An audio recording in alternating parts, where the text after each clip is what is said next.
My name is Madison. I am 27 years old and I live in San Diego, California. The music stopped. The clinking of champagne glasses died down. I stood in the center of the ballroom in my wedding dress, staring at the small box in my sister's hands. It was wrapped in white silk with a perfect silver ribbon. She smiled at me, that sweet, innocent smile that had fooled everyone else for 20 years. "It's just a little something for your new life, Madison," she said, stepping closer. I reached out to take it. Suddenly, a large hand grabbed my wrist. It was gentle but firm. My husband, Cole, stepped between us. His face was like stone. He didn't look at my sister, he looked at the box. "Don't touch it," Cole said. His voice was low, cold, and dangerous. Instantly, 6 men at the back tables, his Navy SEAL team, stood up in unison. They didn't say a word, they just watched. The air in the room turned into ice. My sister's smile cracked. She looked confused, then scared. The guests started whispering. They thought this was a disaster. They thought my wedding was ruined. But I didn't pull away, I didn't gasp, I stood perfectly still.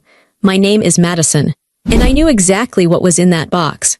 But before I tell you how everything flipped, like and subscribe, drop a comment, where are you watching from? To understand why my husband had to stop me from opening a simple gift box, you have to understand my sister, Alina. And to understand Alina, you have to understand my place in our family. I was the second child. In some families, being the youngest means you are the baby. You get extra love. You get spoiled. In my family, being the second child just meant I was the backup plan. I was the extra person in the room. Alina was 3 years older than me. From the day she was born, she was the star. My mother used to tell stories about Alina's birth like it was a royal event. She described her golden hair, her bright blue eyes, and her perfect smile. When I was born, the story was shorter. It was a long labor, my mother would say with a sigh. And you cried a lot. That was the dynamic. Alina was the joy, I was the work. Growing up, I adored her. I didn't know any better. I was a little girl, and she was my big sister. I wanted to be just like her. I followed her around the house. I tried to dress like her. I sat on the floor of her room while she brushed her hair in front of the mirror. "You're lucky I let you in here, Madison," she would say, looking at her own reflection, not at me. "Most big sisters lock their doors." "I know," I would say. "Thank you, Alina." I was grateful for crumbs. Our parents fed this dynamic every single day. It wasn't always loud. It wasn't like they beat me or starved me. It was quieter than that. It was a slow, steady emotional neglect that made me feel invisible. I remember my 10th birthday. I wanted a bicycle. I had asked for one for months. I imagined riding it to school. On the morning of my birthday, I ran downstairs. There was a cake on the table. There were a few wrapped clothes. But there was no bike. My father drank his coffee and didn't look up from his paper. "Happy birthday, Maddie," he mumbled. "We got you those jeans you needed," my mom said, "and a new backpack." I tried to smile. "Thank you," I said. I told myself it was okay. Maybe bikes were too expensive this year. 2 weeks later, it was a random Tuesday. Alina came home from high school. She was crying because she didn't make the cheerleading squad. She threw her bag on the floor and sobbed. "It's not fair," she screamed. "Everyone hates me." My mother rushed to her. My father put down his paper. They hugged her. They shushed her. They promised her it would be okay. The next afternoon, there was a brand new car in the driveway. It was a used convertible, but it was beautiful. Red and shiny. "To cheer you up, princess," my dad said, dangling the keys. Alina squealed. She forgot about cheerleading instantly. She jumped into the car. I stood on the porch, watching. I was 10 years old. I didn't get a bike for my birthday, but she got a car because she had a bad Tuesday. I looked at my mom. "I thought we didn't have money for big gifts," I said softly. My mom frowned at me. Her face got tight. "Don't be jealous, Madison, it's ugly. Your sister is going through a hard time. You should be happy for her." Jealous. That was their favorite word for me. If I cried, I was jealous. If I asked for fairness, I was jealous. If I achieved something and wanted recognition, I was trying to overshadow Alina, which made me jealous. So I learned to shrink. I learned that if I was quiet, I wouldn't get yelled at. I learned that if I didn't ask for anything, I wouldn't be disappointed. I became a ghost in my own house. I focused on my grades. I kept my room clean. I cooked dinner when my mom was too tired after shopping with Alina. I thought that if I was perfect, they would finally see me. They never did. By the time I was in my 20s, I had accepted it. I moved out. I got a job as a graphic designer. I lived a quiet life. I paid my own bills. I didn't ask them for help. I still went to Sunday dinners, though. I sat there and listened to Alina talk about her boyfriends, her modeling gigs, her drama. And then I met Cole. I met him at a coffee shop. It was raining. I had dropped my umbrella and it slid across the floor. He picked it up. When he stood up, he was huge. Tall, broad shoulders, intense eyes. He looked like he could lift a truck, but when he handed me the umbrella, his hands were gentle. "I think you dropped this," he said. We started talking. He was a Navy SEAL. He was serious, focused, and incredibly honest. He didn't play games. He didn't care about drama. He liked that I was quiet. He liked that I was independent. "You're steady, Madison," he told me on our third date. "I need steady. My life is chaos. You are peace." For the first time in my life, someone saw me. He didn't see a shadow, he saw me. I fell in love with him fast, and he fell for me. But I made a mistake. I brought him home to meet my family. I should have known better. I should have kept him secret. But part of me, that stupid little girl part of me, wanted to show my parents that I had done something good. I wanted to show them that someone loved me. We walked into my parents' house for dinner. Elena was there. When we walked in, Elena was lounging on the sofa, scrolling on her phone. She looked up. Her eyes landed on Cole. I saw the shift happen instantly. Elena sat up straighter. She fixed her hair. She put on that smile, the one that dazzled everyone. "Hi," she purred, walking over to us. She stepped right in front of me, blocking me. She held out her hand to Cole. "I'm Elena, the older sister. The fun one." Cole took her hand briefly and let go. "Cole," he said. Then he stepped back to stand next to me. He put his hand on my lower back. Elena blinked. She wasn't used to men stepping back to stand with me. Dinner was a nightmare. My mother spent the whole time asking Cole about his job, his rank, his medals. And Elena spent the whole time trying to catch his eye. "It must be so hard being away," Elena said, leaning forward, her voice low and husky. "You need a woman who can really support you, someone strong. Madison is, well, she's very fragile. She gets overwhelmed easily." I looked down at my plate. I felt the heat rising in my cheeks. "Actually," Cole said, his voice cutting through the room, "Madison is one of the strongest people I know. She doesn't need to be loud to be strong." The table went silent. My father cleared his throat. Elena's eyes narrowed. She looked at me with cold, sharp hate. That was the moment it changed. Before, I was just the annoyance, the background noise. But now I had something she wanted. I had a man who didn't fall for her charm. And Elena did not like losing. After that dinner, the atmosphere shifted. It wasn't a direct war yet. Elena was too smart for that. She knew Cole was observant. She knew he would protect me if he saw a direct attack. So she used jokes. She used small cuts that were hard to explain to anyone else. It started with the wedding planning. Cole proposed 6 months after we met. He gave me a beautiful ring. It wasn't huge or flashy, but it was perfect. It was vintage with a delicate diamond. I showed my family. "Oh," Elena said, grabbing my hand. She stared at the ring. "It's cute." "I love it," I said. "It's very small, isn't it?" She laughed, looking at our mother. "I mean, for a big tough soldier, I expected something bigger, but I guess he knows you like simple things, Maddie, since you're so plain." "Elena," my dad chuckled. "Stop teasing your sister." "I'm just saying," she threw her hands up. "It suits her, it's quiet, boring, just like Maddie." I pulled my hand back. "I'm happy," I said. "God, you're so sensitive," Elena sighed. "Can't you take a joke? We're just having fun, don't be such a victim all the time." That was her favorite weapon. If I got upset, I was playing the victim. It made me feel crazy. Was I being sensitive? Was I overreacting? Then she started showing up at our house. I had moved into a small rental house with Cole while we looked for a permanent place. One day, I came home from work, and Elena's car was in the driveway. I walked inside. She was in my kitchen. She was wearing one of Cole's t-shirts. It was huge on her.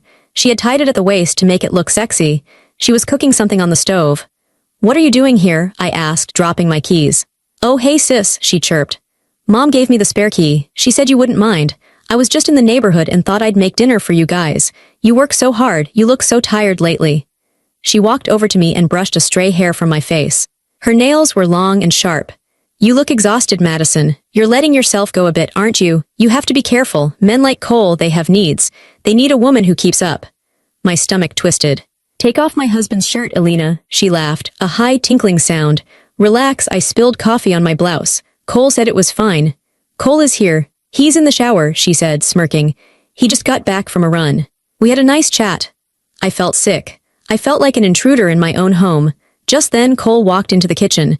He was dressed in fresh clothes. He looked at Elena, then at me. He walked straight to me and kissed my forehead. "Hey," he said, "your sister broke in." "I didn't break in," Elena giggled. "I used the key." "I didn't give you a key," Cole said flatly. He didn't smile. He didn't look at her legs, even though she was trying very hard to show them off. Get changed, Alina, then give me the key, and then leave. Alina's face fell. She looked like a child who had been slapped. She stormed into the guest room, changed back into her clothes, and threw the key on the counter. You're so rude, she spat at me as she left. I was trying to be nice. I was trying to help you. You're so ungrateful. After she left, I sat on a stool and shook. She's trying to get in your head, Cole told me. He stood behind me, rubbing my shoulders. Don't let her. She's my sister, I whispered. Why does she hate me? Because you're happy, he said. And she's empty. I wanted to believe him. I wanted to believe she was just sad and empty. But the attacks got worse. She started sending me messages late at night. Ping. I would look at my phone at 11 p.m. Eliane, do you really think he's faithful? Navy SEALs are never faithful, Maddie. Everyone knows that. Ping. Eliane. I saw him talking to a blonde girl at the grocery store today. Just looking out for you. Ping. Eliane, men like him don't stay with women like you. You're a stepping stone. He'll get bored. He needs fire, Maddie. You're just water. I didn't show Cole the messages. I was ashamed. I was scared that maybe she was right. Maybe I was too boring. Maybe I wasn't enough. That was the poison she planted. She watered the seeds of my own insecurity. 2 weeks before the wedding, we had a family dinner. It was supposed to be a celebration. My mother had made a roast. We were all sitting around the table. So, my father said, chewing loudly. Who is walking you down the aisle, Madison? You are, Dad, I said. Right, he said. And the maid of honor. I don't have one, I said. I'm just having 2 bridesmaids, my friends from college. Alina dropped her fork. It clattered loudly against the china. Excuse me, she said. Her voice was trembling. I'm not your maid of honor. Alina, I said, trying to keep my voice steady. You've been difficult. I want a peaceful wedding. I don't want drama. Drama? She stood up. Tears instantly filled her eyes. Fake tears, I knew them well. I am your sister. I have been planning this in my head since we were little girls. How can you do this to me? After everything I've done for you. What have you done for her? Cole asked. He was cutting his meat, calm and precise. He didn't look up. I have loved her, Alina screamed. I have protected her, and she treats me like dirt. She thinks she's better than us now because she snagged a rich husband. I'm not rich, Cole said. I'm a soldier. You stole him, Alina shouted at me. She pointed a manicured finger at my face. You manipulated him into thinking I'm the bad guy, but he'll see. Everyone will see. My mother stood up and hugged Alina.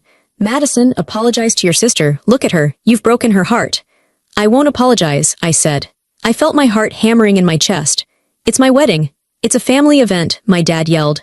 Don't be selfish, Madison. Fix this. I looked at them. My father, red-faced and angry.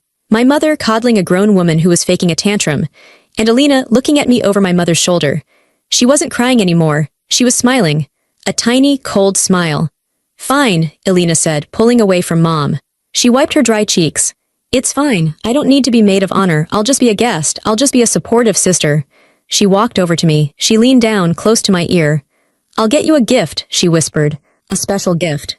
Since I can't be in the wedding, I'll make sure I leave a mark on it. Don't worry, Maddie. You won't forget it. She pulled back and smiled loudly for everyone else. I love you, sis. I just want you to be happy. My parents beamed. See, my mom said. She's the bigger person. She forgave you. I felt a chill run down my spine. I knew that wasn't forgiveness. It was a threat. But I didn't know how bad it was going to get. I thought she would just wear a white dress to the wedding or spill wine on me. I didn't know she was planning to destroy my entire life. I didn't know about the documents. I didn't know about the burner phone. I didn't know how far she had already gone. But I was about to find out. And the discovery would shatter the last bit of love I had left for my family. It was exactly 1 week before the wedding. The countdown was on. My dress was hanging in the closet, wrapped in plastic. The flowers were ordered. The venue was paid for. I had to go to my parents' house to pick up some old photo albums. My mom said she wanted to make a slideshow for the reception. I didn't want to go, but I wanted to keep the peace. I drove over around 2 p.m. I knew my dad would be at work and my mom would be at her yoga class. I thought the house would be empty. I unlocked the front door. The house was quiet. The air conditioner was humming. I walked into the living room, heading for the bookshelf where the albums were kept. Then I heard a voice. It was coming from the sunroom at the back of the house. It was Alina. I froze. I didn't want to see her. I didn't want another fight about the maid of honor thing. I decided to just grab the albums quickly and leave before she noticed me. But then I heard my name. Madison is clueless, Alina said. She was laughing. It wasn't a nice laugh. It was a cold, hard sound. She thinks she's won. She thinks she's going to ride off into the sunset with her G.I. Joe hero. I stepped closer to the hallway. I knew I shouldn't listen. My heart was pounding in my ears, but I couldn't move. No, Elena said into the phone. The timing is perfect. I'm giving it to her at the reception, right in front of everyone. In front of Cole's entire team, in front of our family. She won't be able to hide it. My stomach dropped. What was she talking about? The box will ruin everything, Elena continued. Her voice dropped lower, full of excitement. It proves everything. It proves she's a fraud. It proves she's in debt. It proves she's been lying to him about who she really is. Cole is a man of honor, right? He hates liars. Once he opens that box, he'll leave her. He'll understand what she really is. I pressed my hand over my mouth to stop myself from gasping. Fraud, debt, lying, I had no debt. I had a credit score of 800. I had never lied to Cole in my life. What was she talking about? Yeah, the documents look real, Elena said. I paid good money for them. And the messages on the burner phone, they are masterpieces. I even planted the GPS data. It looks like she was meeting her ex-boyfriend at a motel every Tuesday while Cole was deployed. My knees went weak. I had to lean against the wall. This wasn't a prank. This wasn't just a sister being mean. This was an attack. She wasn't just trying to embarrass me. She was trying to destroy my marriage before it even started. She was trying to frame me. Okay, I have to go, Elena said. I need to print the last batch of emails. This is going to be the best wedding gift ever. I heard the beep of the call ending. Then, I heard the sound of her footsteps walking toward the kitchen. I panicked. I couldn't let her see me. I slipped into the coat closet near the front door and pulled the door almost shut. I held my breath. Elena walked past the closet. She was humming a wedding march tune. She went into the kitchen and opened the fridge. I waited until I heard the fridge door close, then I slipped out of the closet. I knew I should leave. I should run to the car and drive away. But I needed to know. I needed proof. If I told Cole without proof, it would look like I was crazy. It would look like I was the jealous one. I knew Elena's habits. She was careless. She left things out because she never expected anyone to challenge her. I waited until I heard the shower start upstairs. She was getting ready to go out. I crept toward the sunroom. Her laptop was open on the table. Next to it was a stack of papers and a cheap black smartphone, a burner phone. I walked over to the table. My hands were shaking so badly I could barely pick up the papers. I looked at the first page. It was a loan application. It had my name, my social security number, and my old address. It showed a debt of $50,000 to an offshore gambling site. It was fake. It was a forgery, but it looked terrifyingly real. It had a stamp, a signature that looked exactly like mine. I flipped the page. There were credit card statements showing thousands of dollars spent on luxury bags and jewelry, things I never bought, things I couldn't afford. Then I picked up the phone. It wasn't locked. I opened the messages. There was a thread of texts between Madison and Mark. Mark was my ex-boyfriend from college. I hadn't spoken to him in 5 years. The texts were graphic. They talked about meeting up. They talked about how boring Cole was. They talked about how I was only marrying Cole for his military benefits and his life insurance. Text from Madison. I can't wait until he deploys again so I can come over. He's so stiff. I miss you. Text from Mark. Just keep playing the role, babe. Once you get the marriage certificate, we are set. I felt like I was going to throw up. She had created a whole narrative, a whole fake life. If Cole saw this, if his family saw this, Cole was a suspicious man by nature. It was his job. He was trained to look for threats. If he saw this evidence, even if he loved me, the doubt would be there. It was designed to trigger every insecurity a soldier has, infidelity while deployed, being used for money. I took out my own phone. I took photos of every single document. I took a video of the burner phone, scrolling through the messages to show the timestamps. I took a picture of the laptop screen, which was open to a website called fakedocs.com. I heard the water stop upstairs. I put everything back exactly how it was. I smoothed out the papers. I put the phone back at the specific angle it was lying. I grabbed the photo albums I had come for my alibi and I ran. I got in my car. I didn't put on my seatbelt. I just jammed the keys in the ignition and reversed out of the driveway. I drove 3 blocks away and pulled into a parking lot of a grocery store. I sat there and screamed. I screamed until my throat hurt. I hit the steering wheel. I wasn't sad anymore. I wasn't the little girl who wanted her sister to love her. That girl died in the sunroom. I looked at the photos on my phone. I looked at the proof of her hatred. She wanted war, she wanted to destroy me. Fine, I wiped my tears, I fixed my hair in the rearview mirror. My eyes looked different, they looked harder. I put the car in drive. I wasn't going to my parents. I wasn't going to cry to my mom. I was going to Cole. I drove home. I didn't speed. I drove with absolute precision. My mind was clearing up. It was like a fog had lifted. All the years of confusion, of wondering why I wasn't good enough, it was all gone. It wasn't about me. It was about her. She was a monster. And monsters need to be put down. When I got home, Cole was in the garage working on his truck. He was wearing grease-stained coveralls. He looked up when I walked in. He smiled, but the smile faded instantly when he saw my face. He dropped the wrench. Madison, he didn't ask if I was okay. He knew I wasn't. He walked over to me, wiping his hands on a rag. What happened? Who hurt you? Come inside, I said. My voice was steady. It surprised me. I need to show you something. We went into the kitchen. I sat down at the table. I put my phone in the center. My sister is planning to stop the wedding, I said, but not by objecting. She's planning to frame me for fraud and adultery. Cole didn't blink. He didn't gasp. He pulled a chair out and sat opposite me. Show me. I opened the gallery on my phone. I slid it over to him. He scrolled through the photos of the forged loan documents. He read the credit card statements. He watched the video of the text messages on the burner phone. I watched him. I was terrified that he might believe it, even for a second. I was scared he would ask, is any of this true? But he didn't. He watched the video twice. He zoomed in on the photo of the laptop screen showing the forgery website.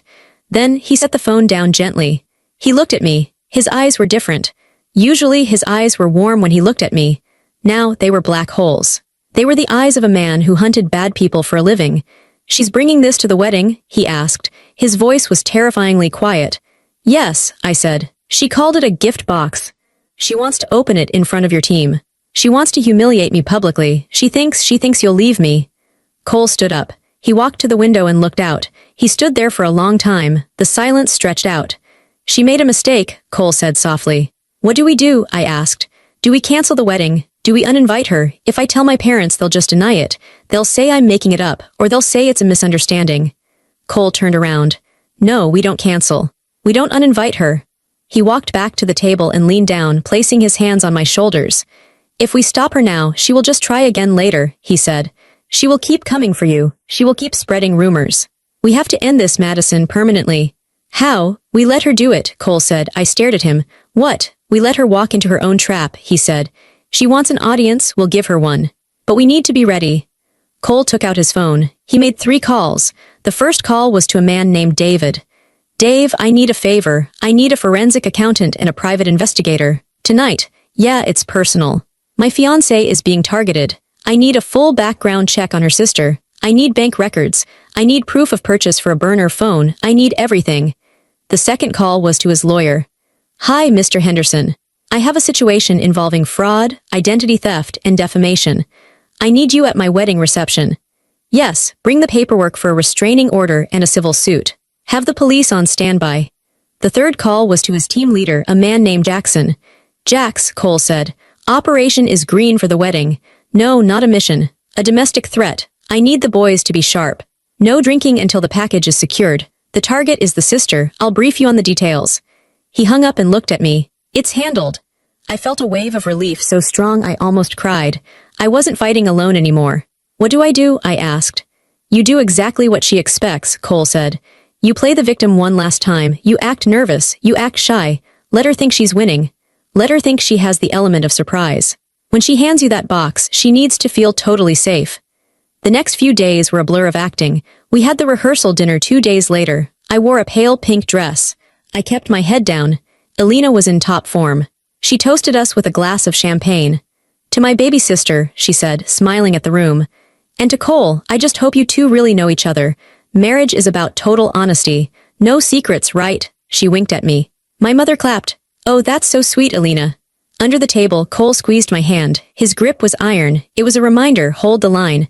I looked up at Elena and gave a weak, wobbly smile. Right, I whispered. She beamed. She saw my fear and she drank it up like wine. She had no idea that 3 tables away, Cole's friend Dave, the private investigator, was recording her speech on his phone. She had no idea that we already had the receipt for the burner phone, tracing it back to her credit card. She had no idea that we had logs from her computer provider showing she accessed the forgery sites. We had everything. We had built a steel cage around her, and she was dancing right into the middle of it. The night before the wedding, Cole and I stayed in separate rooms, as per tradition, but he called me before bed. Are you ready? He asked. I'm scared, I admitted. What if it goes wrong? What if people believe her? Look at the facts, Madison, Cole said. We have the truth. Truth is the only weapon that matters. Tomorrow, you aren't just a bride, you're the judge. And she's about to be sentenced. I hung up the phone and laid in the dark. For 20 years, I had been the victim. I had been the shadow. Tomorrow, I would have to stand in the light. I closed my eyes and imagined the box. The white silk. The silver ribbon. It wasn't a gift. It was a bomb. But my sister forgot one thing about bombs. If you hold onto them for too long, they explode in your own hands. I went to sleep. And for the first time in years, I didn't dream of running away. I dreamed of standing my ground. The wedding ceremony was a blur. I remember saying I do. I remember Cole's hands, warm and steady. But mostly, I remember the feeling in my gut. It was a tight, heavy knot of anticipation. We moved to the reception hall. It was a beautiful venue, an old estate with high ceilings and crystal chandeliers. There were 200 guests. My parents were there, beaming, playing the role of the perfect family. And there was Alina. She wore a dress that was slightly too bright, slightly too low-cut. It was a deep crimson red. In a sea of pastels and suits, she looked like a wound. I watched her from the head table. She was working the room. She moved from table to table, laughing, touching people's arms, whispering. I knew what she was doing. She was planting seeds. She was probably making little comments about me. Madison looks so nervous, doesn't she? I hope she's ready for this commitment. Every time she looked at me, she smiled. It was a predator's smile. She thought I was the mouse. She didn't know the trap was already set for her. Cole sat next to me. He held my hand under the tablecloth. His grip was firm.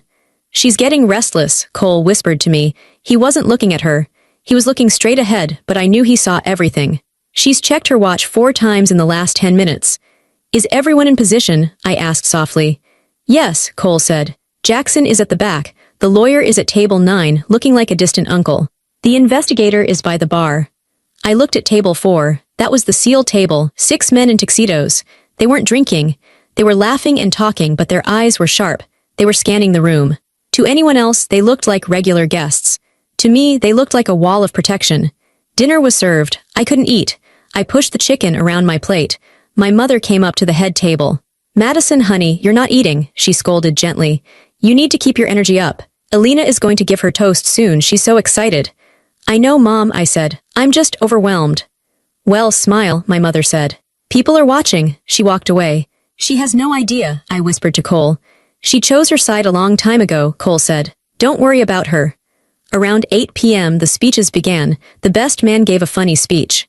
My maid of honor, my college friend Sarah, gave a sweet speech. Then the DJ announced, and now a special presentation from the bride's sister, Alina. The room clapped. Alina stood up. She didn't go to the microphone immediately. Instead, she walked over to a side table where she had left a large bag. She reached in and pulled out the box. My heart stopped.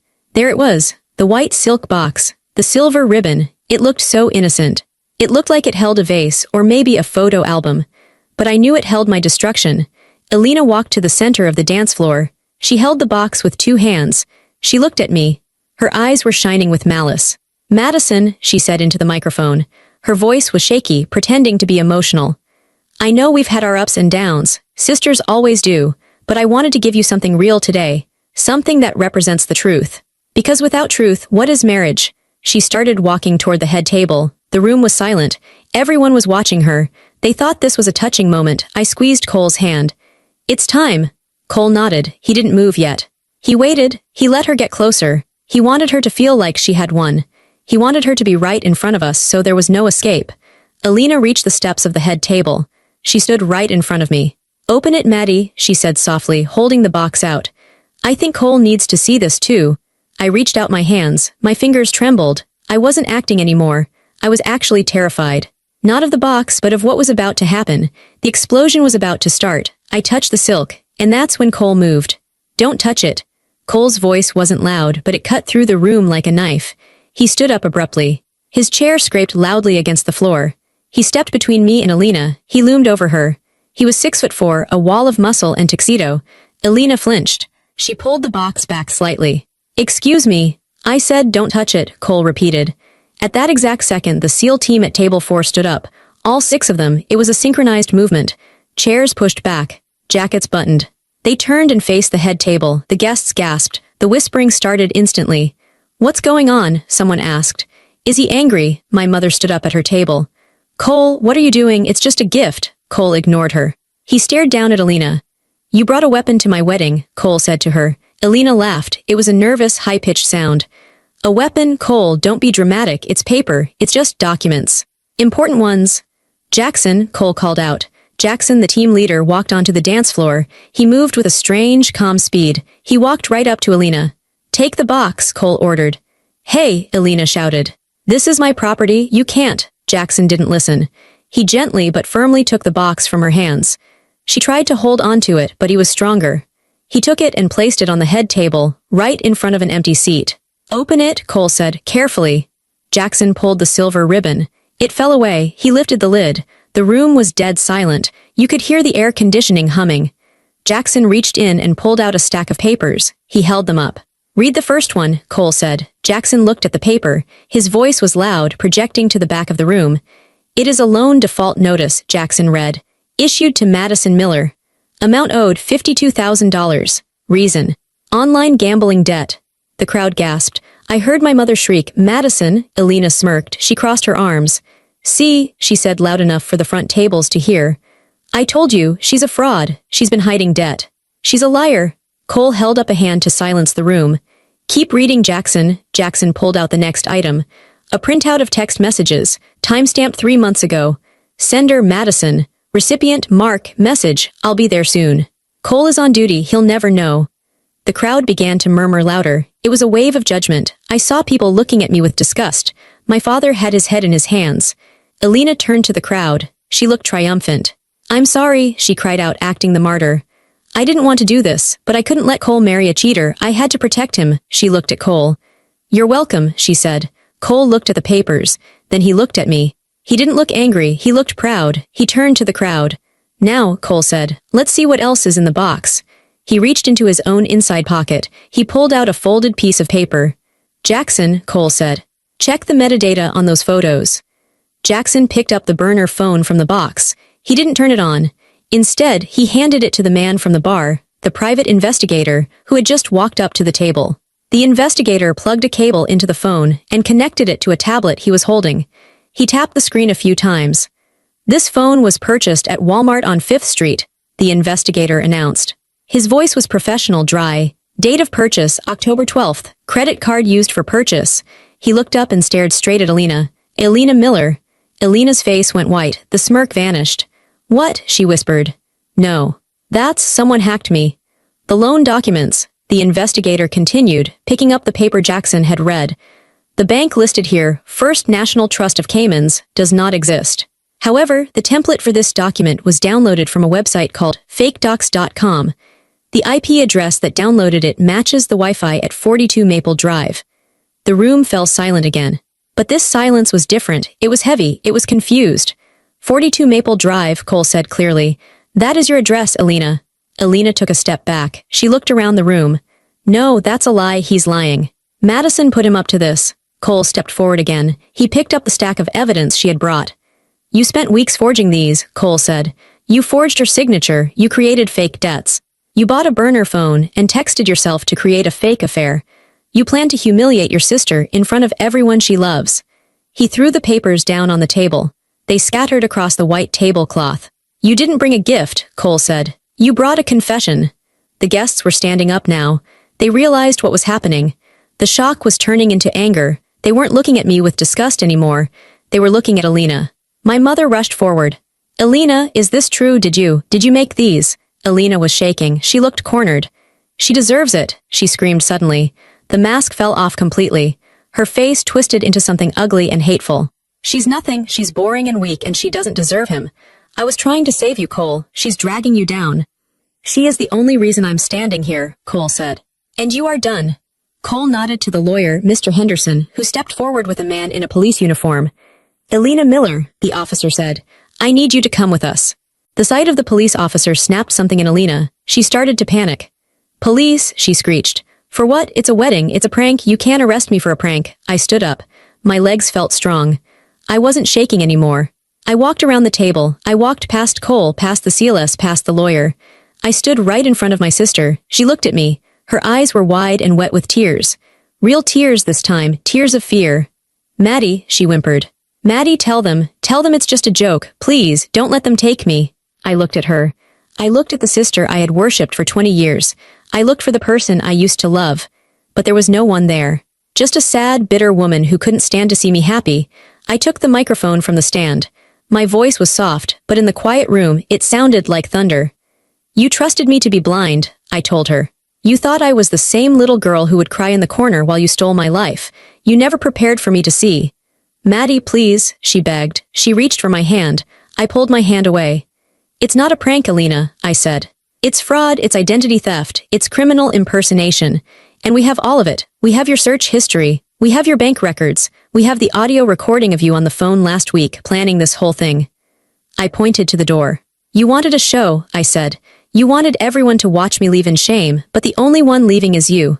I looked at the officer. Get her out of here. The officer took Alina's arm. She tried to pull away, but he handcuffed her. The click of the metal cuffs echoed in the room. Mom, Dad, Alina screamed. Do something, she's arresting me. My parents stood there, frozen. My father looked old. He looked at the fake documents on the table, then at his favorite daughter in handcuffs. He didn't move. My mother covered her mouth and sobbed, but she didn't step forward. She finally saw it. She finally saw the monster she had created. The officer led Alina away. She was screaming insults as she was dragged out the double doors. You'll be sorry, Madison. You're nothing without me. Nothing. Then the doors closed. The screaming stopped. The silence in the room was thick. Everyone was looking at me. They were waiting to see if I would collapse. They were waiting for the bride to cry. I looked at Cole. He smiled at me, a real warm smile. He held out his hand. I took it. I turned to the DJ. Play the music, I said. The DJ, looking stunned, quickly hit a button. Soft jazz filled the room. The tension broke. The guests exhaled. People started talking, quietly at first, then louder. They came up to me one by one. They didn't ask questions. They just hugged me. They apologized. They told me I was brave. I saw my parents sitting at their table. They were alone. No one was talking to them. They looked small. I walked over to them. Cole came with me. Madison, my dad said. His voice was rough. We didn't know. You didn't look, I said simply. You never looked. She's your sister, my mom cried. Did you have to arrest her? She tried to send me to prison, Mom, I said. She tried to ruin my life. Yes, I had to. I looked at them both. You can stay and eat, I said. But don't talk to me tonight. I don't want to hear about her. I don't want to hear excuses. Tonight is about me. If you can't handle that, you can leave. My father nodded slowly. He looked down at his plate. We'll stay, he whispered. I turned my back on them. I walked back to the dance floor with my husband. Cole pulled me into his arms. We started to sway to the music. Are you okay? He asked in my ear. I rested my head on his chest. I listened to his heartbeat. It was strong and steady. I lost a sister today, I said. No, Cole said. You lost a parasite. You gained a life. I looked up at him. He was right. The weight was gone. The shadow was gone. For the first time in my life, the room was bright, and I was the only one standing in the center of it. I'm okay, I said, and I meant it.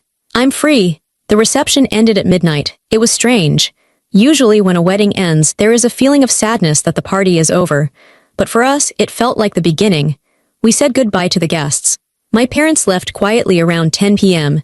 They didn't come to say goodbye to me. I saw them walking to their car, heads down. My mother was holding onto my father's arm for support. For a second, I felt a pang of guilt. But then I looked at the empty table where the gift box had been. The guilt vanished.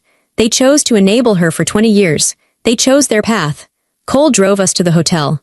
We were staying in a suite downtown before leaving for our honeymoon in the morning. The car ride was quiet, but it wasn't an empty silence. It was a comfortable one. Cole held my hand across the center console. When we got to the room, I kicked off my heels. I sat on the edge of the bed. My feet hurt, but my heart felt light. Cole took off his jacket and loosened his tie.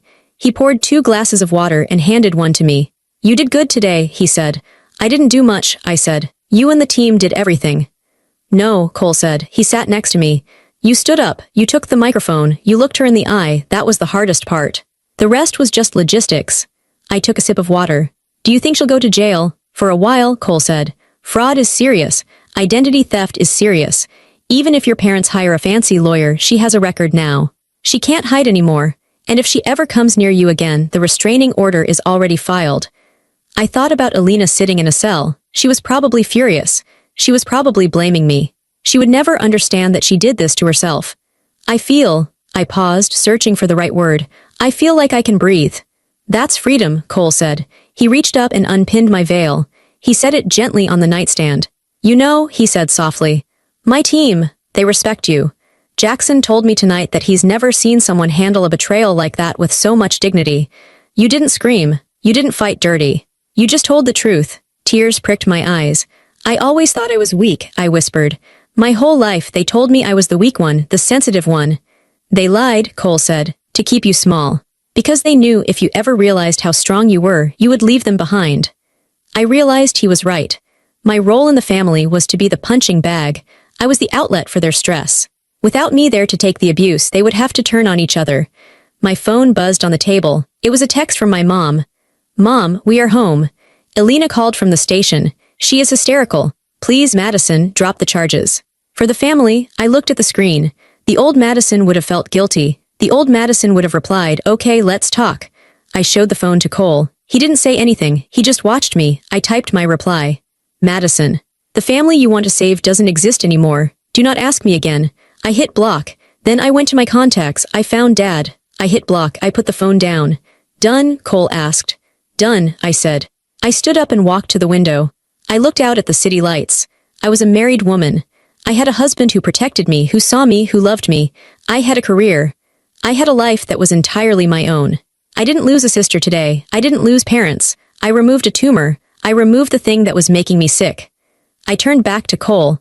He was watching me with that steady, calm look I loved so much. Ready for the honeymoon? He asked. I smiled. A real, full smile that reached my eyes. I'm ready for everything, I said. And for the first time in my life I knew exactly who I was. I wasn't the shadow. I wasn't the victim. I was Madison. And I was free. Thank you for reading my story. It wasn't easy to share, but I know there are so many people out there living in the shadows of toxic family members.